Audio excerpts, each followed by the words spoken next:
It's kind of like that I Love Lucy episode, and you see here on the next slide where she's struggling to keep up with wrapping the chocolates because life is just coming at her so fast these days that it can really feel chaotic. And it can be challenging to keep up with everything that we are going through. I mean, if you think about what we've all endured as a global society in the last almost 3 years, and I'm curious, if you think about that for one moment, what is one word that you would use to describe your experience of life over the last 3 years? I want you to go ahead and put your responses in the chat, and I'll see here what you all have to say. I love asking this question just to get a sense of that common humanity. A lot of people tend to share a lot of the similar words.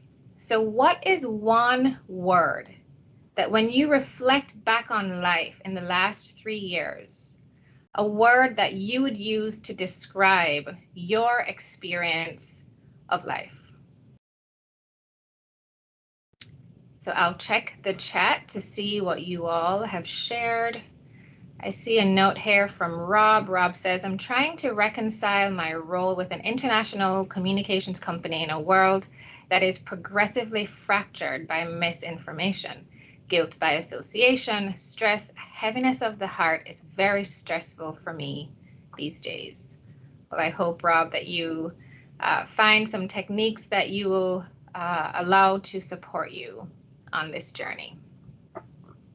So here's the interesting thing that a lot of people don't know. Even prior to the COVID pandemic, we had been living in a VUCA world. And I'm going to explain what this acronym means. VUCA is an acronym that is used to describe the characteristics of war in Afghanistan. And it's now being used by behavioral economists to describe life in our modern society, which basically means that we are living in war-like conditions, or at least our brain registers it in the same way. And remember, this was even before the pandemic. So this acronym, and I'll walk you through each one here: V for volatility, U for uncertainty, C for complexity, and A for ambiguity. It's a modern world where the pace of change is the fastest it has ever been. And I'm here to tell you, don't shoot the messenger, the slowest it will ever be. Where as leaders, we're forced to make decisions and act without not really having all the information or the resources that we need. I'm sure you can relate to that. Or we're faced with constantly having to juggle multiple factors and to make decisions at a pace that frankly is overwhelming our thinking processes, right? And our clients often share that sometimes I feel like I don't even have time to think. And I'm sure you might agree with that as well. So we're constantly being faced with unfamiliar circumstances that are forcing us outside of our comfort zone. Case in point with the pandemic. And I'm curious to hear from you. You can jump into the chat and share your experiences of which one of these or how many of these would you say that you experience on a regular basis? Now, each of these factors, I have to say, have been present in our modern work environments for a while now, right? But what's important about VUCA is the combination of all of these factors, right? It's the combination of these factors which have created the perfect storm of chronic stress, inner turmoil, and chaos. And I'm seeing your responses. Jessica said VUCA, all of the above. Daryl said complexity and ambiguity. So yeah, you can start to see how these factors are impacting even your life. Cheryl says, I can relate to UNC specifically. So yeah, this is a way for us to just contextualize characteristically what we are experiencing and why it is that we're feeling the stress and overwhelm that we are all enduring. And so what I want to do is examine, well, what is the impact of all of this from a brain science perspective? Because if we understand this, then we will have more agency and power in doing something about the way that we are experiencing the moment. So I'm going to walk you through some animated animation here on this side. From a brain science perspective, when we experience these high levels of stress, chronic stress at that, our brain registers danger and threat.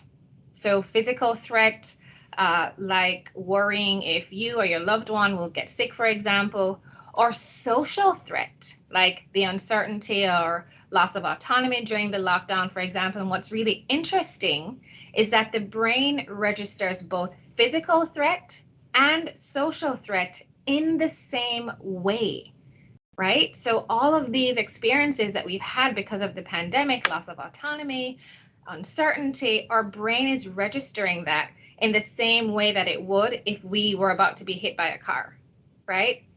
And when the brain registers threat, we fall into fear. Fear of getting sick, fear of death, fear of failure, fear of losing a loved one, fear of losing our job, fear that our lives will change in some way. And there are multiple forms of fear, but when we fall into fear, this creates reactivity. And this is what I want you to self-reflect on for a moment. How much of this might be true for you, right? This reactivity in our way of thinking, in our way of being. So for example, lashing out on a loved one, road rage, grasping for a sense of control. For those of you who might manage and lead teams, we might find ourselves micromanaging the team. Some of us may even find ourselves playing small. Or some of us, we try to play hero for everyone, and we're always jumping in, trying to rescue things and problem solve, and we burn ourselves out in the process. Other examples may include lashing out in an email. You ever sent an email and later on you reread the email when you're in a different emotional state and you're thinking, I probably shouldn't have said it that way. I probably could have said that a little bit differently. But you are in an emotional reactive state, and that's the challenge of the moment that we're in. But that's also where we have agency.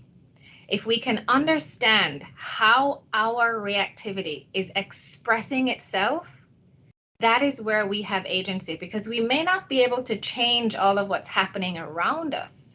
But what we can take command of is how we experience the moment and how we respond to what is happening. So we get stressed and we essentially lose our cool. And Alex says reactive versus proactive, or reactive versus responding. So one of the things that we know from mindfulness